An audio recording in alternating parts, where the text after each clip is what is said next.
Hello friends, നമ്മുടെ കസിൻ്റെ മധുരവെപ്പ് day ആണിന്ന്. ഇന്നത്തെ രുചിയിലെ താരം എല്ലും കപ്പയാണ്. നമ്മുടെ ചെക്കൻ്റെ വീട്ടിൽ തന്നെയാണ് എല്ലും കപ്പയെല്ലാം ഉണ്ടാക്കിയത്. എല്ലാവരും കൂടി ഫുൾ വൈബായിരുന്നു. കപ്പ പൊളിച്ച് വൃത്തിയാക്കി നുറുക്കുന്നതായിരുന്നു ആദ്യത്തെ പരിപാടി. എല്ലാത്തിനും കുഞ്ഞും കൂടി. കല്യാണ തലേന്ന് വീട്ടിലെ കുക്കിംഗ് അതൊരു രസം തന്നെയല്ലേ. എല്ലാവർക്കും ആ ഒരു ഉത്സാഹം ഉണ്ടായിരുന്നു, പ്രത്യേകിച്ച് കുഞ്ഞുവിന്. എനിക്കും എന്തെങ്കിലും പണിതായോ എന്ന് പറഞ്ഞ് അവൻ ഓരോന്നൊക്കെ ചെയ്തു. മമ്മിയും കുറച്ച് ചേച്ചിമാരും കപ്പയൊക്കെ അരിഞ്ഞ് സെറ്റാക്കി. ഇനി ഇറച്ചിയുടെ വരവാണ്.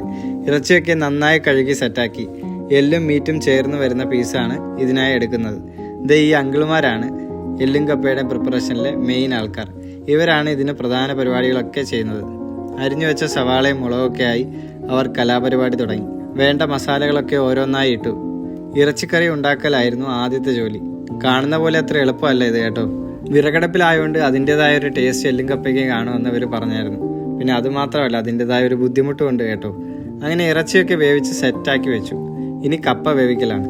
നല്ല വെണ്ണ പോലത്തെ കപ്പ. അത്യാവശ്യം സമയമൊക്കെ എടുത്ത് കപ്പ വേവിച്ച് കോരി മാറ്റി വെച്ചു. ഇനി കപ്പ ഒന്ന് ഉടയ്ക്കണം. ഒരു തടി കഷ്ണം വെച്ച് കപ്പ നന്നായി ഉടച്ചു. കപ്പ ഇടിക്കാൻ ഞാനും കൂടി. ഇനി നമ്മുടെ ഇറച്ചി കപ്പയിലോട്ട് മിക്സ് ചെയ്ത് ഇളക്കണം. അങ്ങനെ അവർ ഒന്നിക്കുകയാണ് സുഹൃത്തുക്കളെ. ഏറെ നേരത്തെ കാത്തിരിപ്പിന് ശേഷം വെന്തുടഞ്ഞ കപ്പയും ഇറച്ചിയും നന്നായി ഇളക്കി സെറ്റാക്കി. ഇതാണ് ട്രഡീഷണൽ എല്ലും കപ്പയും. അത് കണ്ടപ്പോൾ തന്നെ ഒരു പ്ലേറ്റ് കഴിക്കാൻ തോന്നി. സംഭവം അടിപൊളിയായിരുന്നു. എല്ലാവർക്കും ഇഷ്ടമായി. അപ്പോൾ വീണ്ടും കാണാം. Bye from foodie friends.